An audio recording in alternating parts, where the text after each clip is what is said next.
Hello, everyone, and a very warm welcome to all our viewers in Nigeria and around the world to a new cycle on Global Television, coming to you live from the nation's capital, Abuja. I am Uyi Agumofwegbe, reminding our viewers that we are on DSTV channel 365 and Star Times channel 276. President Bola Tinubu has nominated Taiwo Oyedele as Minister of State for Finance, replacing Dr. Doris Uzoka Anite. Uzoka Anite will now move to the Ministry of Budget and National Planning as the Minister of State, her third portfolio in the administration. The president has also today conveyed the nomination of Oyedele to the Senate for confirmation in a letter addressed to President of the Senate, Godswill Akpabio. Executive Secretary of the Tertiary Education Trust Fund, also called TED Fund, Architect Sonny Echono, has constituted a TED Fund Advisory Committee on Robotics, Coding, Artificial Intelligence, Machine Learning Centers, and Cybersecurity.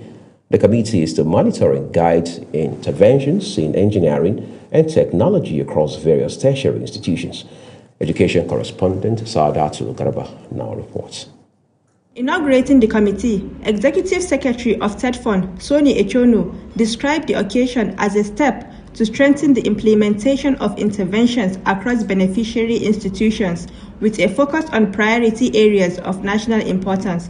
To identify and list institutions with demonstrable strength and capacity in robotics, coding, artificial intelligence, machine learning, and cybersecurity studies. B, to set criteria and conditions for selection of beneficiary institutions to benefit or to host any of the centers. C, to recommend not more than 6 beneficiary institutions to host the proposed center, taking into consideration the geopolitical zones as enshrined in the TED Fund Act.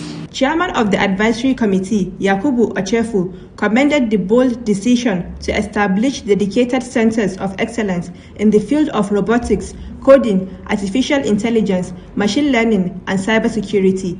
He promised that the committee will discharge its duties diligently and focus on the future of the nation's tertiary education system. Stand before you to accept this task of chairing the TED Fund Committee on robotics, coding and artificial intelligence, machine learning and cybersecurity studies, to the board of trustees. My members and I accept this responsibility and pledge that we will abide by the terms of reference and discharge the mandate with distinction, diligence, and unwavering focus on the future of our nation's tertiary educational systems. The impact of these centers on job creation, innovation, and economic growth is enormous, as technology plays a major role in nearly every sector, which is critical to Nigeria's economic transformation. Saadatu Garba, reporting for Global TV News. Inaugurating the committee. Thank you so very much, Saadatu, for your reporting. The Independent National Electoral Commission, INEC, has approved the promotion of 2,339 staff members in its 2025 senior staff promotion exercise, underscoring its commitment to career progression, institutional continuity, and organizational stability. The decision was taken at the Commission's meeting held on Thursday, February 26, 2026, according to a statement issued in Abuja by Victoria Etta Messi. Directorate level, covering grade levels 16 to 17, a total of 45 deputy directors were elevated to the rank of directors.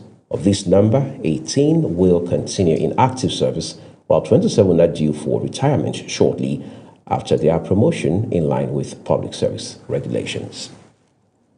A major political realignment is unfolding in Imo State as prominent members of the People's Democratic Party, PDP, defect to the All Progressives Congress, APC, and the move, observers say, could reshape the state's political landscape ahead of the party's state congress. Amarachi Ibe has details. At the Executive Council chambers of Government House in Owerri, party faithfuls drawn from various local government areas formally announced their defection to the ruling party. describing the move as a strategic decision. Leader of the defectors, Mike Ikoku, said their action was driven by confidence in the leadership style and developmental strides of the state governor. Your Excellency, these are the people here today. We have the candidates that ran election in the last election that are also here to join you. Did I pay any of you money? No. Did I induce any of you? No. Your Excellency, nobody was induced. Everybody you see here are the ambassadors of Senator Hope Uzodinma. Welcoming the new members, Imo State Governor Hope Uzodinma stressed the importance of unity and collaboration in advancing the state's development, assuring defectors of equal opportunities and inclusive governance. Infrastructure. We continue to build on what will make Imo great. I will consult with your leadership. I will get some of you immediately and appoint them into the government. Meeting with the party stakeholders, Governor Uzodinma urged leaders to remain united and focused ahead of State Congress as party executive passed a vote of confidence in his administration. Join me to create a kind of coherence, an atmosphere that will allow for peaceful politics in Imo State. Because if we don't have stability, we may not guarantee security. And if we don't guarantee security, there will be no development. So I advise all of us with ambition to contest the election to please sheathe your sword, allow the state to produce a structure, and then we can now use the structure to travel. In a symbolic ceremony marking their formal admission into the ruling party, the APC broom emblem was presented to the defectors. The latest political alignment is expected to influence party dynamics in Imo State in the coming months. From Owerri, Amarachi Ibe reporting for Global TV News. The Kabiru Aminu Turaki-led National Working Committee NWC of the People's Democratic Party, PDP, has called on its members to discountenance any information on a planned national congress by the party. Turaki said members and the general public are notified that the party is not conducting congresses in any part of the country. The Wike Ayahu faction of the party, led by the National Caretaker Committee NCC chairman, Laji Abdurrahman Muhammad, had said in a statement that members should prepare for congresses. Let's turn to Rivers State now, where the House of Assembly has confirmed receipts of a list of commissioner nominees from Governor Siminalayi Fubara and invited 9 of them for screening and confirmation. Governor Fubara had forwarded names of nominees to the Martin Namahu-led Assembly to serve as members of the State Executive Council upon clearance. The submission came about 3 weeks after the governor had sacked 8 commissioners who were not affected by the Supreme Court judgment recognizing Martin Amayewule as the authentic Speaker of the House. The governor also relieved all the special advisors of their appointments. Edo State Governor Senator Monday Okpebholo has asked public servants, political appointees, and government functionaries serving in any capacity in public service to resign on or before March 1 if they intend to contest for any elective position in the coming election. He said the directive was issued in compliance with the Electoral Act Amendment 2026. The governor said it is to ensure aspiring candidates do not run the risk of disqualification by the relevant electoral authorities. This is Global Television, and you're watching the live broadcast of News Cycle. After this weather forecast, the news will continue, plus business, foreign, and sports stories on the other side for you. Please do stay with us. Hello and glad you could join us. It's still very much hazy over the country. We presently have our eyes on this dust plume just above the country. Even though it appears to be moving zonally, we expect some of this dust to finally get to the country. So we have prospects of moderate dust haze to affect the extreme northern part of the country for Tuesday. It should be hazy over much of the central states, while we expect prospects of rains for the southern part of the country, with these prospects higher to the south West Coast and Bayelsa. If you're anywhere within the western part of Kwara and Oyo, you could wake up to very cloudy morning, even though the prospect of rains are a bit slim. There's an increased chance of thermal discomfort for the southern half of the country and parts of the central states, while we have a high to a moderate vigilance for meningitis over the extreme north and the central part of the country, and you may want to take care. That's it from here. Thank you for watching.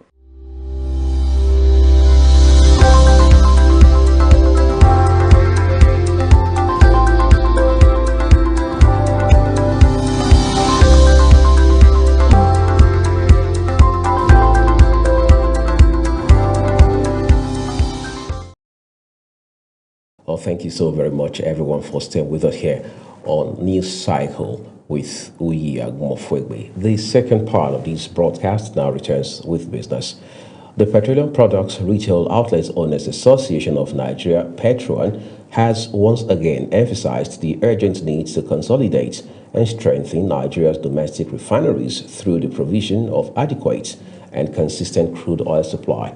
The call came on the heels of the crisis in the Middle East that has affected the international oil markets, pushing up prices. This proactive approach is essential to minimizing the impact of external geopolitical shocks on the nation's petroleum markets, and that's according to the association's national president, Dr. Billy Gillis-Harry.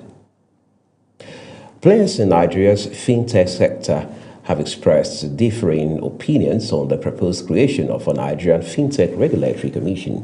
While some support the move, others warn it could create overlapping mandates as well as duplicate the roles of existing regulators. National Assembly correspondent Aniete Patrick reports. The public hearing organized by the National Assembly's Joint Committees on Digital and Electronic Banking Regulations, Science and Technology Communications, and Capital Markets and Institutions aimed to gather input from leading fintech operators on the proposed bill. Lawmakers, however, stressed the importance of the proposed body in safeguarding citizens' hard-earned funds and closing regulatory gaps while maintaining harmony within the sector. This bill, HB 2389, seeks to address these challenges in a structured and comprehensive manner. The bill before us today is also designed to establish the Nigerian Fintech Regulatory Commission. Nigerian Fintech Regulatory Commission, if established, will enforce standard rules, codes, and codes of practices for operators and investors. During presentations, fintech operators warned that a parallel regulator could raise compliance costs, reduce investor confidence, and slow innovation. They recommended retaining the Central Bank of Nigeria as the lead regulator with stronger coordination among the Nigerian Data Protection Commission, Federal Competition and Consumer Protection Commission, and the Securities and Exchange Commission. OPE respectively recommends that the House of Representatives adopts a single-led regulator model anchored by the Central Bank of Nigeria. 2. Clearly define interagency coordination to avoid duplication. It's going to result in duplication of regulations and regulators, right? And for us, this can create significant compliance burden. At the close of the hearing, the committee acknowledged the recommendations and promised to consider them carefully. The Technical Committee will look at all those agencies who have relationship with this bill. And we are going to look into it and look at where the fear of overlap is strengthened. The bill seeks to establish the Nigerian Fintech Regulatory Commission with powers to impose penalties for corporate offenses, fines of up to 1 million naira or imprisonment for the first-time offenders and up to 5 million naira or 3 years for repeat offenses. It also empowers the Commission to appoint officials or inspectors to monitor compliance, inspect premises, and request relevant documents with proper authorization. From the National Assembly, Aniete Patrick reporting for Global TV News. Thank you so very much, Aniete.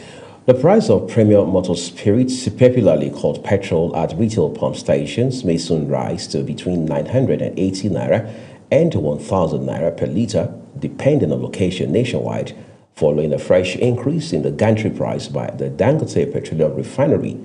The development comes after the president of the Dangote Group, Aliko Dangote, unveiled plans to invest in electricity generation alongside expansions into steel production and port infrastructure. This is part of a broader ambition to industrialize Africa and strengthen domestic energy security. The National Publicity Secretary of the Independent Petroleum Marketers Association of Nigeria, Chinedu Ukadike, confirmed the likely retail price hike. Let's take you to the foreign scene now, where the United States First Lady Melania Trump has chaired a United Nations Security Council meeting as the U.S.-Israeli war against Iran rages. She opened the meeting with a strike of a ceremonial gavel before thanking Britain for its month-long presidency, speaking again later, apparently, to honor U.S. service members killed in the war on Iran. Zirao Nasir completes the report. First Lady Melania first the cause of children caught in conflict as she chaired a UN Security Council meeting. While the U.S.-Israeli war against Iran intensifies, ambassadors from all of the Security Council's members, including Washington's rivals, Russia and China, lined up to meet with Melania Trump, representing the U.S. as it takes over the monthly rotating presidency of the Security Council. Good afternoon. The 10,113th meeting of the Security Council is called to order. I would like to take this opportunity to pay tribute on behalf of the Council to the delegation of the United Kingdom for its service as President of the Council for the month of February. My heartfelt condolences to the families who have lost their heroes, who sacrificed their lives for freedom. Their bravery and dedication will always be remembered. I extend my earnest wishes for a swift and smooth recovery to all those who have been injured. Moments later, the First Lady affirmed that the U.S. stands with all of the children throughout the world, expressing the hope that peace will be restored soon enough, without referring directly to the attacks across the Middle East. The U.S. stands with all of the children throughout the world. I hope soon peace will be yours. Peace does not need to be fragile. Enduring peace will be achieved when knowledge and understanding are fully valued within all societies. The value placed on education by nations' leaders shape the core of their country's belief system. She was warmly received by the countries represented in the council, with Greece Ambassador Algai Balta saying thank you, Madam President, while France envoy compared her to the celebrated former First Lady and activist Eleanor Roosevelt. Zahra Nasir reporting for Global TV. Away from Zarao's reports now, the United Kingdom Prime Minister Keir Starmer has confirmed that the UK will allow the United States use British bases for what he described as a specific and limited defensive purpose. Foreign correspondent Edikan Michael has the report. In a televised address, Keir Starmer said the UK was not involved in the initial strikes on Iran and will not join offensive action. However, he confirmed that British jets are already flying defensive missions and that further steps have been taken to protect British lives and regional allies. Yesterday, I spoke to you about the situation in the Gulf and explained that the United Kingdom was not involved in the strikes on Iran. Over the last 2 days, Iran has launched sustained attacks across the region at countries who did not attack them. They've hit airports and hotels where British citizens are staying. Starmer said that over the past 2 days, Iran had launched sustained attacks across the region, including strikes on locations where British nationals were present. He said there are at least 200,000 British citizens in the region, including residents, families on holiday, and those in transit, and urged them to register with the Foreign Office and follow official travel advice. This is clearly a dangerous situation. We have at least 200,000 British citizens in the region. Our armed forces, who are located across the region, are also being put at risk by Iran's actions. The death of the supreme leader will not stop Iran from launching these strikes. Their approach is becoming even more reckless and more dangerous to civilians.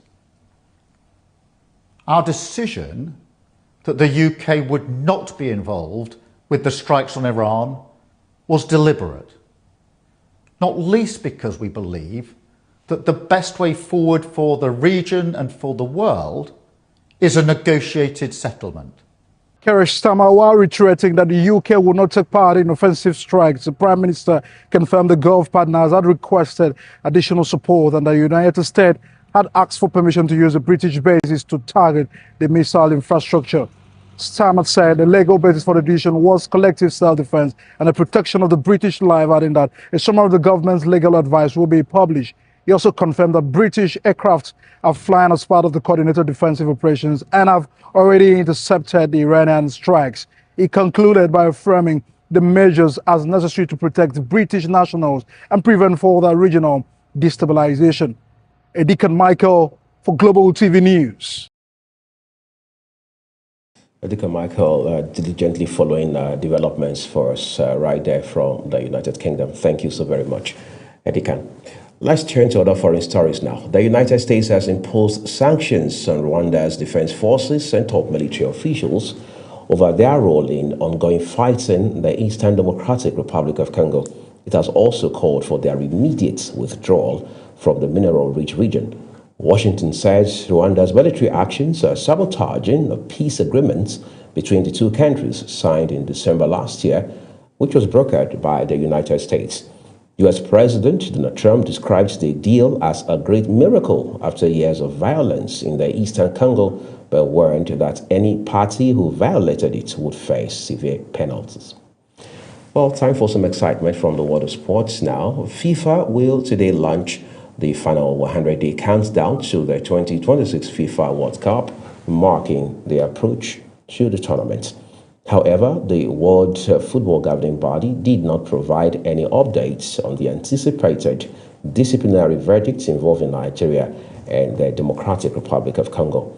In a post on its official X handle, FIFA wrote, "The biggest ever at FIFA World Cup is just 100 days away. 48 teams, 104 games, 11 June to 19 July. I can assure you that there's so much of excitement in the air already. Real Madrid has said their winger Rodrigo Goes has suffered a severe knee injury and is expected to keep him out of the World Cup with Brazil this summer. Following the tests carried out on player Rodrigo by Real Madrid's medical services, he has been diagnosed with a ruptured anterior cruciate ligament and a tear of the lateral meniscus in his right leg. That's according to Los Blancos in a statement. Rodrigo appeared as a substitute in Madrid's 1-0 home La Liga defeat by Getafe on Monday, where he suffered the injury. The war against Iran has launched by the United States and Israel, and Iran's subsequent retaliation has sent shockwaves through the Middle East, disrupting daily life and leaving Nigerian footballers navigating sudden uncertainty. Several domestic football leagues have suspended play amid the crisis. The Qatar FA postponed all matches from Sunday, while the Persian Gulf Pro League, Iran's top flight, and the Israeli Premier League have also halted competition. The Asian Football Confederation postponed Continental Club Championship playoffs scheduled in the region, rescheduling the Champions League Elite Round of 16 fixtures, while the Finalissima match set for March 27 in Doha between European Championship winners Spain and Copa America champions Argentina is now in doubt. And that's a full cycle on the news. Just a reminder that Global Television is on DSTV channel 365 and on Star Times channel 276. As always, we encourage you to follow us as well as subscribe to all of our social media channels using at Global TV NG, as well as other handles as you now see on your screen. I'm Uyag Mofwe. We're appreciating you for your time with us. I'll see you again.